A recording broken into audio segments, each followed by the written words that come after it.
Well, good afternoon, everyone. I'm John Peelan. I'm Director of the Scottish Council on Archives, and I'm delighted to welcome you all to the latest, the fourth in a series of lunchtime webinars we've been running on the theme of why records management matters. We've been really delighted that the events have been so popular. Everyone has booked out so far, as has the three events that we have left next week. As some of you will know, these events were originally planned to be part of a full-day conference that we'd organised back in March, but we'd had to postpone that because of COVID, and we're running them as the webinar events instead. Today, we're delighted to welcome Hugh Hagan. Hugh is Head of Public Records Act Implementation with the National Records of Scotland.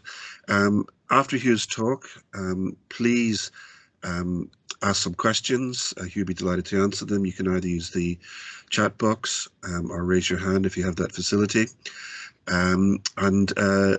Look forward to hearing Hugh's talk, the title of which is the Public Records Scotland Act 2011, Why It Matters. So over to you, Hugh. Oh, and can I ask everyone please first to switch off their microphones? Thank you.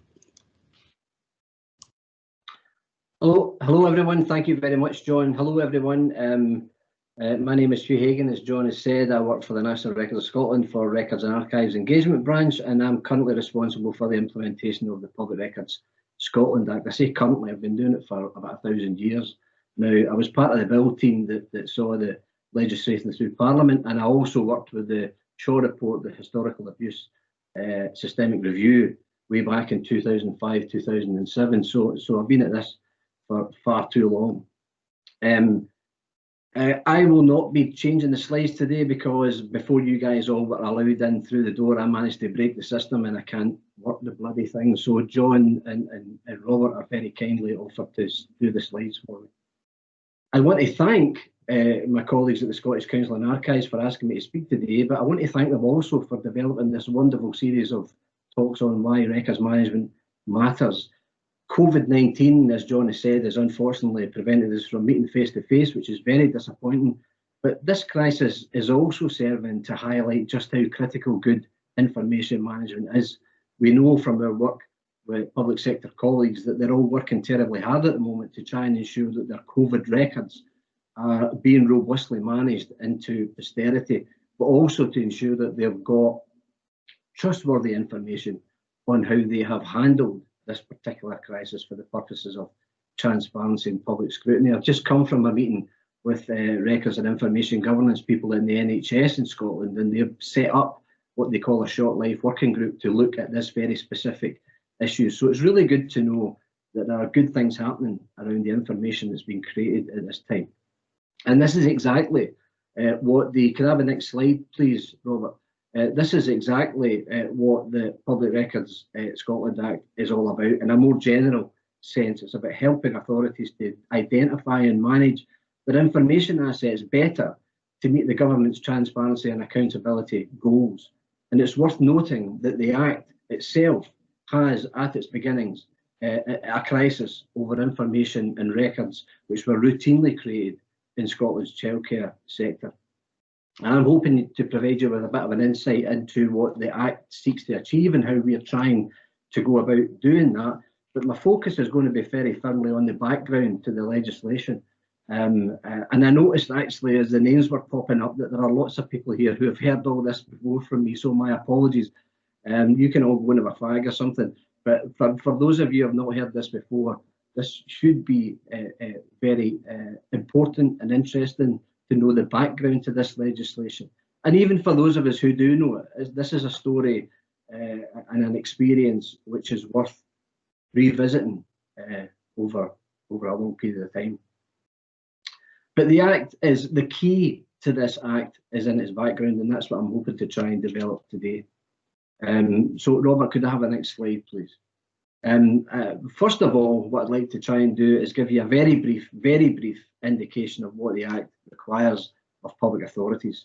It sets out a very clear requirement. It says that authorities must prepare a records management plan setting out the arrangements that they have in place to manage their public records, and they must seek the agreement of the Keeper of the Records of Scotland for this plan and for those arrangements. And this is the first time ever in Scotland or in the UK or across the English-speaking world, as far as I'm aware, that a piece of information legislation has placed such a specific and direct obligation on public authorities. That's innovative, and it's forward-thinking, and it's exciting. And I've been in this job far too long, as you can probably tell. Could have a next slide, Robert? And it gets even more exciting because this requirement is further detailed. Not only must authorities prepare a plan for the Keeper's Agreement, explaining how they're going to safeguard the public records, they must, in doing so, have regard to the Keeper's model records management plan. And this slide that you're looking at just now lays out the Keeper's model plan. It's an annotated list of the key elements that the Keeper considers are essential to good records management. The compliance statements that authorities make under their plans in response to each of these elements, and the quality of the policy and procedural evidence that they must submit in support of these statements will determine whether or not the Keeper can agree their plan as submitted. Evidence is king, and you'll be delighted to know that I do not intend to walk us through all of these 15 elements that you're looking at on this slide. I'll be very happy to answer questions on them at the end if we have time for all of that, and I'll be very happy to take emails afterwards. I hopefully remember to bring that slide up at the end with my email address on it. But we don't have the time to go through all of this in detail. You will notice, however, that I've highlighted one of them, the very last one on the list, which is about public records created or held by third parties. This is one aspect of the model plan and of the legislation that I will focus on because it's absolutely central to the Act, and it's why, in this context, records management really does matter. Records management and the Act are important on a whole number of levels. Good records management, as we know, supports good business decisions. It makes us more efficient and more effective, and it helps us meet our regulatory obligations. It also supports our ambitions to be trusted by our stakeholders. Trustworthy information managed under robust systems is the bedrock of our democracy, and that's not an exaggeration. And as more and more public functions are delivered by third-party providers, we need to be confident, we need to be sure that we can have confidence in the information being created around these contractual arrangements and by the third-party providers in delivering a public service. I'll say more about this later, but I believe this element of the model plan in time will provide the litmus test of whether or not our efforts currently have been successful. Next slide, please. I mentioned that the Act has its beginnings in a crisis over information and records created in Scotland's care sector. The Historical Abuse Systemic Review was commissioned by Scottish ministers in 2005 to review the systems underpinning the care systems against allegations of abuse by those who had experience in it. It considered the period 1950 to 1995. Tom Shaw, who chaired the review, reported on a host of serious and horrible problems. But most importantly for us, he found that records that were being routinely created in the provision of that care service had not been properly managed and were in many instances lost or erroneously destroyed. He very specifically blamed a lack of good records management law, a lack of good regulation, a poor level of professional skill, and inadequate resources. He also reported on a general lack of care. Nobody cared. There was a lack of care about vital records being created for and on behalf of vulnerable young people in care, and nobody cared. Those who were campaigning and who continue to campaign for government action, those who were abused in care, those managing lifelong health issues caused by trauma, weren't surprised by Tom Shaw's findings. They suspected that they knew it because it had been their experience when they were trying to track down records about themselves, records about others, and records about the care institutes that they had experience of. Next slide, please, Robert. Shaw specifically recorded that care leavers were being denied access to vital personal information about their formative years, information that would help them understand that led to them being in care in the first place, help them to make sense of the world around them when they got out of care, and to operate effectively in it. Those of us who have not had to rely on the state for care in our young years cannot begin to imagine what it's like not to have ownership of your own past, a sense of family, sense of community, your ethnic, religious and cultural roots, and to know about your family medical history perhaps, which would become possibly vitally important to you in your own later years. Many of us learn about these things anecdotally from our parents or grandparents and their extended families and family gatherings at funerals and weddings and birthday parties and such like. Many care leavers do not have access to this critical learning experience. Records can't replace anecdotes and reminiscence, but they can often serve to close the gaps and correct the factual inaccuracies which inevitably exist in anecdotal accounts.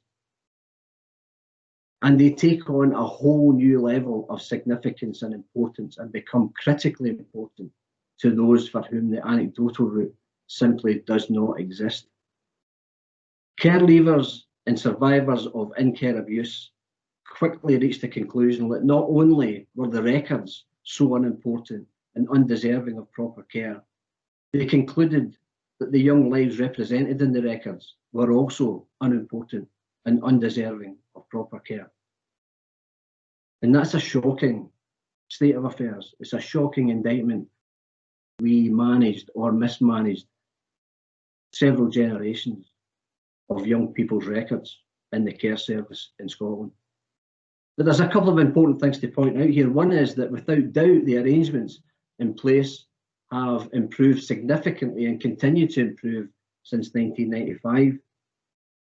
And it's also important to note and understand that many of these care services were delivered by third-party providers. That's not to say that third-party providers across the board have poor records and information governance in place. Even then, that is not the case. But it's important to know that the services were often supplied and provided by voluntary, private and church-based organisations which were contracted by the local authorities to provide the function. Records were obviously created by these bodies, and these records, as distinct from the social work services records which were created and held by the councils, largely remained in the possession of the provider. And it was these that were lost in large numbers. The Public Records Act is concerned to address this issue of vital public records being created and managed in this way, particularly as more and more public functions, not just childcare services, but more and more public functions are and will be delivered by non-public bodies. Next slide, please.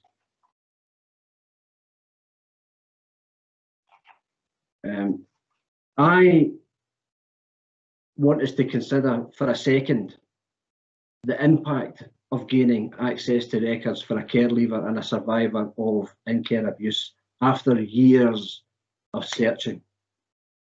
And we cannot but realise the value of records and the critical importance of good records management if we read this particular slide you're looking at the moment. I know Chris Daly. Chris was the person that lodged a petition with the Scottish Parliament in 2002 demanding an apology for himself and for all the others who suffered abuse at the hands of Scotland's care service. And it was an apology that was delivered by Jack McConnell, the then First Minister, in 2004. And I've known Chris since around the time of the Shaw Report in 2005. And I know that he grew up to be 40 years of age, thinking that his mum and dad didn't love him, that they had abandoned him to a life of abuse and loneliness in care. Yet there was a file that explained the circumstances and contained years of love expressed in birthday and Christmas cards, postcards and letters, demonstrating that they clearly did care. And it revealed that he had siblings that were unknown to him. There was a family that he should have and could have been part of, but he didn't know. and he wasn't told. This takes records management out of the realm of good business practice and regulatory compliance, and it places it firmly in the realm of protecting people's human rights. Records are the guarantor of our societal rights and privileges, and they demand to be properly managed. Next slide, please. Those of us who have worked in the records and archive business for some number of years are sadly familiar with the shocking way in which records are sometimes stored, if you can use that word in this particular instance. These situations are not, I believe, brought about by determined acts to hide or destroy information.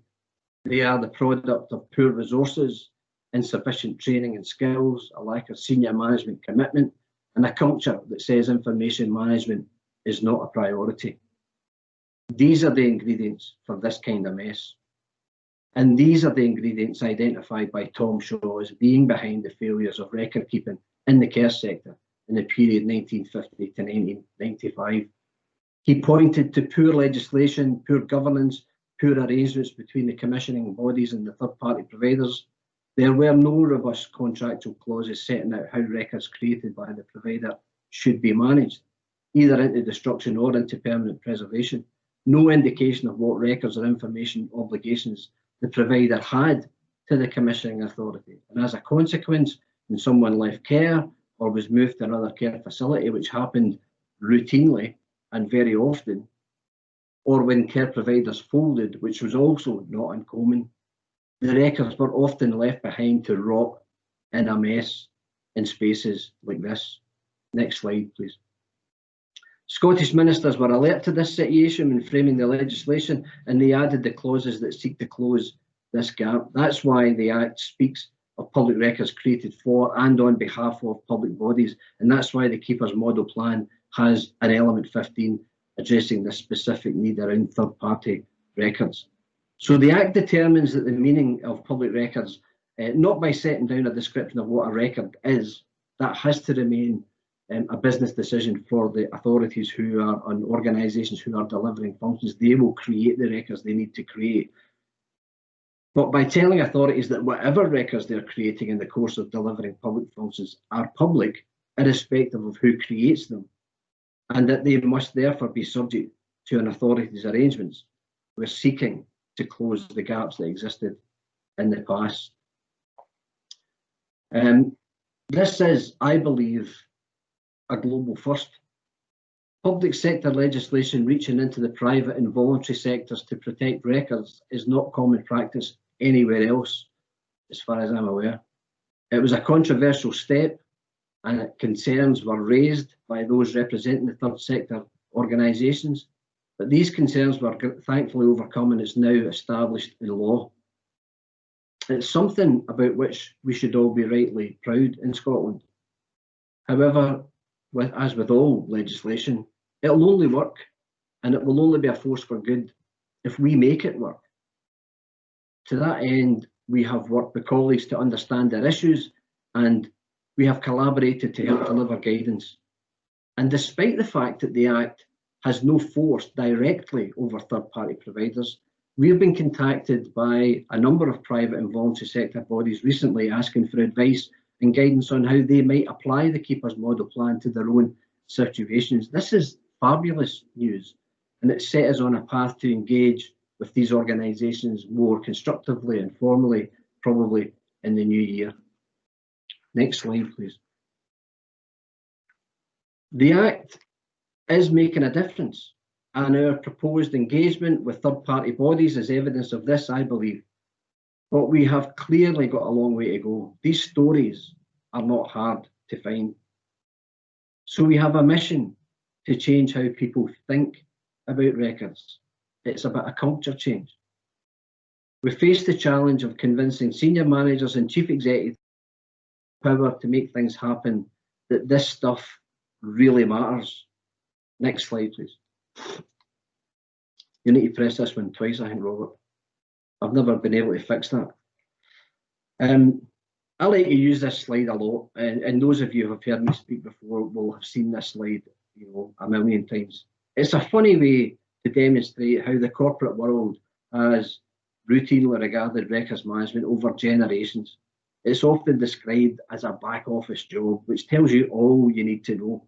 It's so dull, you can fall into a coma just speaking to your colleagues about it. You can fall asleep mid-sentence talking about records management.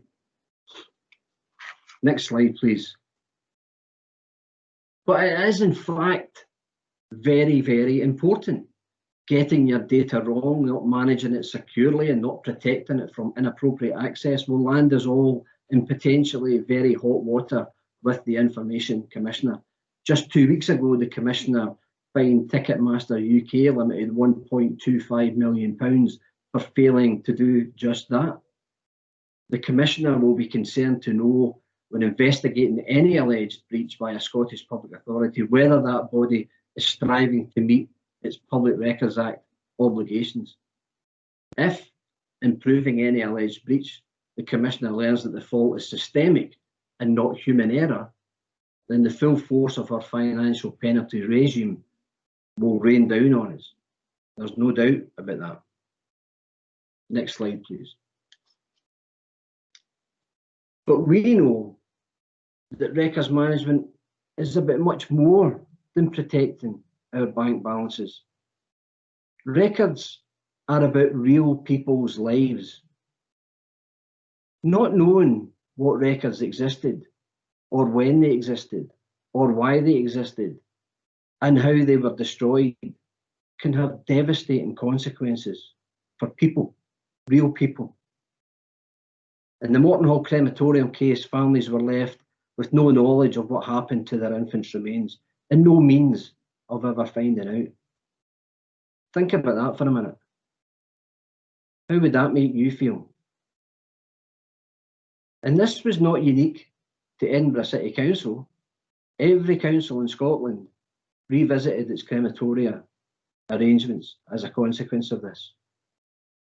And financial penalties and remedial work ordered to be done after the event will never retrieve this situation.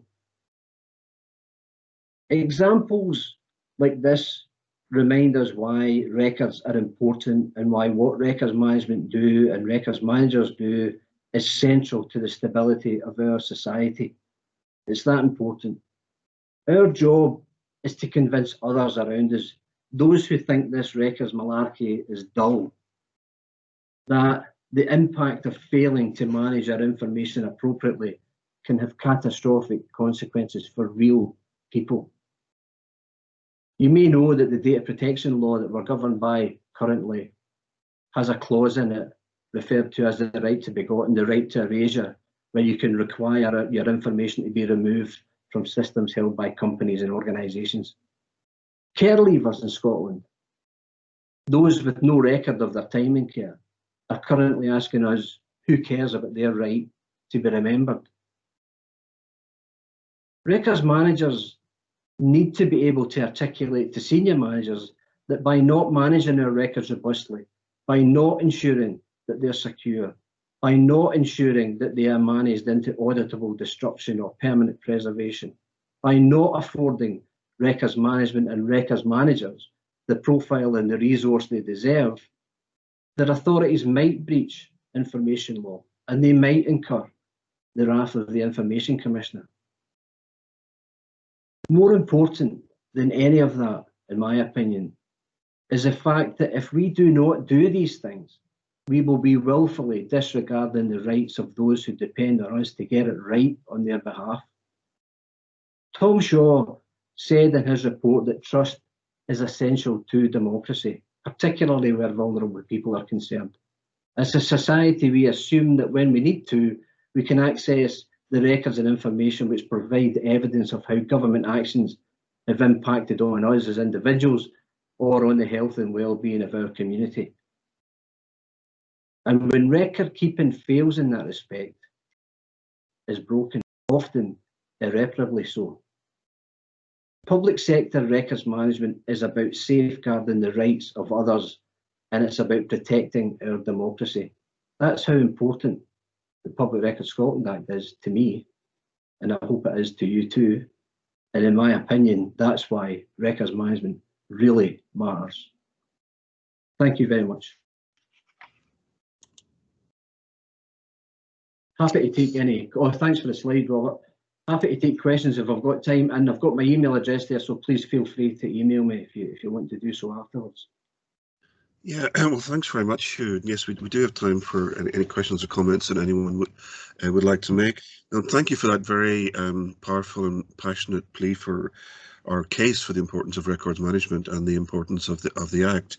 And there were a couple of things that you said stood out for me, and there are statements that have resonated throughout this series of events to do with trustworthiness and accountability. But you said that records management is central to the stability of society. It underpins democracy, but you also made the case for its importance on a very personal level, because without ownership of your own past, without those cards and letters and photographs and records, you don't have that sense of identity that other people might have. Over the last couple of weeks, we've heard from a number of people talking about records management, two records managers from the Historic Environment Scotland who started out in their career thinking that, as you'd indicated, records management and records generally is just boring, and now there's passionate about their job, as you clearly are. Last week we heard from Professor Ian Levitt, who was commissioned to do research into documents that would inform the historical child abuse inquiry, and he, as you have indicated, uncovered the reality that so much was lost post-war, or destroyed, or just wasn't kept because of that basic lack of care. Two questions for you. One, I mean, do you think the situation improved from the 1980s onwards in terms of records management? And the second question is it too soon to assess the impact of the Public Records Scotland Act, which was introduced in 2011? I'll take the second one first, if you don't mind, John. Yeah, it's possibly too soon. The reason I might say that is because just my very kind of practical, technical experience of the Act, we had to go through a long process of inviting authorities to submit their plans. We are not long past the point where every authority had submitted a plan and had it assessed by us and agreed or not by the keeper. So we're at that point where we have now been in touch formally with every public authority covered by the legislation. And the caveat to that, of course, is that new authorities come along all the time and we keep adding to it. But that vast bulk of authorities were covered with it now have their plans assessed by us. So we're now at a point where we know we don't have it in our heads, obviously, but we have knowledge and information about where everyone is in relation to their first submission. We've now got a progress update review mechanism in place, which allows us to monitor the improvements that need to happen under those plans, because there are lots of improvements to be made, as you might expect. We will now soon be able to use that information to help us understand where we were, where we are, and where we need to be going, and what tools and mechanisms we perhaps need to shape to allow us to do that as fast and as best we can.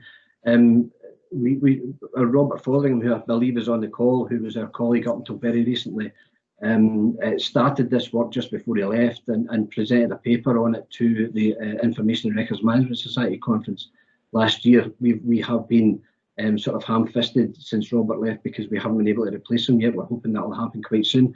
But we will pick this up again next year to start analysing the information we've been able to gain over the past couple of years about where we are and what sort of improvements are happening. So I think hopefully in the next year or two we will be able to start delivering some answers perhaps as to how much of an impact the Act is having and where the gaps remain. And there will always be gaps and there will always be things to improve on. So we'll do our best to communicate that to everybody.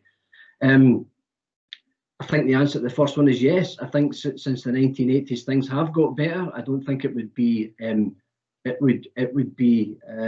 difficult to improve on where we were in the 1980s. It's interesting that the reason that Shaw was invited to consider the period only from 1950 up until 1995 is that in terms of childcare in 1995 new legislation was brought in, which was thought to have had an impact on the ability of authorities to have more governance in place around information. That clearly didn't happen because there have been umpteen instances since 1995 of things not going right. And I think that was partly because there were indications perhaps of what might need to be done built into legislation that was principally about something else. I think with a Public Records Act now in place, which is a modern act and which stretches out of the public sector into the third sector and the private sector, we have a much more powerful tool to help us do what needs to be done. I think that certainly in the care sector, there's no doubt that our colleagues who work in that area are very aware of the failings of the past and are doing tremendous work, engaging with us and with others to learn the lessons and make the improvements, and have set up their own working groups to analyse what they're doing. So yes, I think I can categorically say that things have become much better, and there's much more innovation going on currently. Working with universities as well, as colleagues might know that the University College London has a project ongoing called, I'm going to get this wrong, Memory and Identity Records and Access, Memory Rights and Access, the MIRROR project, which has very recently just acquired additional funding and which will be we're working quite closely with them over the next year, basically. But that includes both academics, archivists, records managers, social work services, and a host of other people to try and make sure that we're all working together collaboratively to improve over time. And it needs to be over time. If we're being realistic about it, it needs to be over time. There's no magic wand. And one of the big problems that we have had in the past and will continue to have is resource. Making the case for this is absolutely critical because we need the resources to make changes. And as long as senior managers and chief executives don't see the importance of this, then we will have a problem on our hands. But I do think we're getting there. I do think that we are making improvements. If we lifted the phone to a public authority 10 years ago to ask them if we could come and talk about their records management, they'll laugh us out of the room. We can now knock the door of a public authority and speak to a chief executive. That's a change. That is a big change. And the fact that third-party organisations are now coming to us to say, "Can you help us with your records management?" is a big change. So things are getting better, but it will take time. Well, thanks. And you also talked about the private sector. You mentioned that you'd had inquiries to your office in from private companies who are considering adopting the Keepers model plan. Yeah. I'm assuming that these are companies that are contracted by local authorities, and the engagement that you might have with non-public companies, private companies, or third sector. These are organisations that will have some kind of interaction with the public sector. Yes, absolutely. I think we haven't been contacted by large numbers of them, but we have been contacted by a small number of third-party providers in the private and voluntary sector because they engage with local authorities principally to provide education and care to vulnerable young children. That's been the main area. Which is, that is hugely interesting and hugely encouraging, because this legislation does not require anything for third-party providers. It requires the public authorities who are commissioning third parties to be aware and be confident that these third parties can manage their information on their behalf robustly. But it doesn't require anything of the third parties. So the fact that third parties are coming directly to us to say, we know this doesn't require us to do anything, but we want to do this correctly, is very encouraging indeed. I'm really quite excited by this. We've been hesitant about getting involved with third parties because it was very clear at the time of the bill going through Parliament that the third sector were concerned about this. They had genuine concerns about what this might mean for them. Not least of all the fact that if they are going to be identified as having public information in their holding, should or should they not be subject to FOI? They are currently not subject to FOI. But the question would immediately arise as to whether or not, if they are identified under another piece of legislation as holding public information, should they then be subject to FOI? The FOI legislation has a mechanism by which it can seek to do that itself, and the Commissioner has recently done that in relation to housing associations, and there may be more that may stretch further in due course. But it was a very real and genuine concern for third parties, and we had to do a lot of work to bring them on board. So we were very careful in the initial stages about being seen to be acting outside our boundaries by connecting with them routinely in the early stages. But they are now coming to us, which is fabulous. And I think we should welcome that, and we should grab it with both hands and speak to them routinely and formally in the next years. Okay. Well, thank you. I see we have a question from, or hand raised from Andrea Wells. Andrea, can you speak? Is your microphone unmuted? It's off muted now. Can you hear me? Yeah. Yes, we can. Yeah, thank you. Yeah. No, I'm also aware that because I do admin for the Public Records Scotland Act, that other countries have inquired about our Public Records Act as well, because they are looking into what they can do. Has there been any follow-up on that, or have we heard any more recently about other countries looking into what they can do? You're quite right, Andy. We have been contacted by colleagues in other countries who are very interested in the legislation that we have, because it is very modern and very robust and very innovative. So we're delighted about that, obviously. We are working quite closely with colleagues at the National Archives in Kew down in London, because they're very interested in what we are doing. They are developing there a self-assessment mechanism so that public authorities, principally public authorities, can manage their records appropriately, and they're very keen to learn from us about what we are doing. They are very keen to use that collaboration with us to emphasise to their elders and betters down there that they need new public legislation which will serve their ends better. We've been in touch, as you know, Andy, with our colleagues in Canada and Australia routinely over this. We are very excited about what we're hoping to do here. Unfortunately, we were at the point, I think, of trying to do something a bit more serious on this when COVID arrived earlier in the year, and so not very much has happened at all in the past months. But that's something we're very keen to pursue in the future. I think that one of the drivers for this is all the things that are happening around us, particularly in the academic world. There's a lot of work going on in academic sphere around the rights and privileges and ownership of information from an academic perspective, but we need to try and get this into the real world as well, and that's where we bring in our archive colleagues and government colleagues across the board. So we will be very much involved in this over the coming years, and I'm quite excited about the sort of things that might happen there. Thanks. Can I ask you, Hugh, with the ongoing COVID pandemic, obviously, there's going to be a lot of analysis of this in the years to come, and a lot of evidence will have to be accessed and has already been researched. Evidence coming from hospitals, from local authorities, from care homes. Have you, as your department, given any thought to that in terms of the importance of PRSA? Because most of us have never faced a global pandemic before, but it's a time in which evidence and the availability and accessibility of evidence is going to be, perhaps more important than ever. Well, we've certainly been offering advice and guidance from directly from the Public Records Act perspective to colleagues with whom we have connected, do connect. We've certainly been offering them advice and guidance on this and raising the issues with them to say that this is really critical and that they should be considering it. I know that I have other colleagues in the office as well who are client managers to many of the public authorities that we work with, who are engaging with colleagues to raise the issues and to help them understand that this is really important. As I said before, I came on the Teams with you guys just at 12 o'clock or 12:30.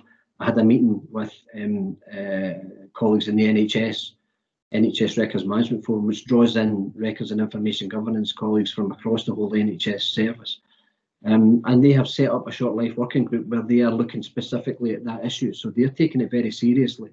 I've had discussions with local authorities over the past number of months who are also looking to do something similar, but they're doing it more, not as a group. The NHS have a forum, which is hugely valuable in that respect.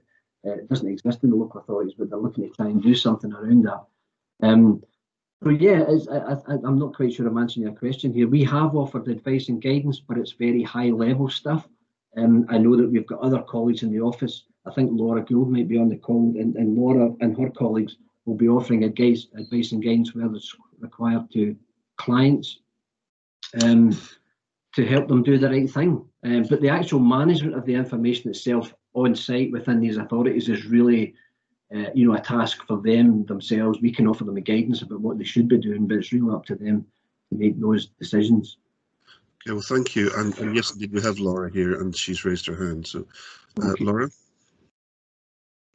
Yeah, I was just really to follow up on that to say that the clients that I work with have certainly been very, very keen to engage with us to kind of think about the COVID-19 records and what we can do to make sure that the important ones come into archive. So just to really add. And also just to say thank you very much, Hugh. That was such a great talk. It brought me to tears several times. Oh, well, thanks. I'm not sure it's thanks the right thing. I think what to say for that. But thank you, Laura. Appreciate that. Well, thanks, Hugh. Just one last question from me, Hugh. As you probably know, Scottish Council and Archives, we now engage actively with community groups, many of whom hold community archives. Lots of those archives relate to the history of the place, but lots of them also contain a lot of personal information. And a lot of them were kind of a bit terrified, by GDPR, because it seemed to them like, as in their case, a sledgehammer to crack a nut in terms of their work. Are there lessons for those groups, in terms in relation to the usefulness of the Public Records Scotland Act that doesn't threaten or intimidate them? Yeah, absolutely. I mean, I'm not that familiar with community archives, but I do understand there are some community archives which are very mature and very well developed and hold lots and lots of information which has been gathered from numerous sources. And I would suggest to community archives that if they want to, if they have a need to arrange that information in any particular ways, then the model plan would actually be quite a useful tool for them, because it's not, you don't have to use it all. You can choose the bits which suit your particular business model, if you can use that terminology in a community archive group way. But there will be elements of the model plan which will be very useful for them to help them understand the information and records that they hold and how they might best manage them. And there's also underpinning the model plan is the Keeper's advice and guidance on proper arrangements for archive services, which I'm sure you guys will have pointed out to the colleagues in the past. But that's a very useful piece of guidance on how you might go about organising your archives. And it's an area which I don't really have an awful lot of experience in, I have to say, of community archives. But there are things within the model plan, and there are things embedded within the guidance that we have co-created with our colleagues across the public sector, which are very useful and very beneficial for anybody who's dealing with any kind of information. That's why we've had contact from folk across the globe about what we're doing. Some years ago, engaged very briefly with colleagues in the UN about how they might organise their records, and they use the model plan to help them do that. So I mean, it's not specific to Scottish public authorities. It's generally good advice about how best to manage information, and that could be useful to the community archive just as it could be to any other archive. Okay, well, thank you, Hugh. Robert, I don't think we have any more questions or comments. So just on that, Hugh, I'd like to thank you very much for for that really interesting and passionate case for goods records management. The threads that has been running through all these events that we've been running, that records management is for everyone. And as you said, it not only underpins society, but it also underpins our personal lives as well.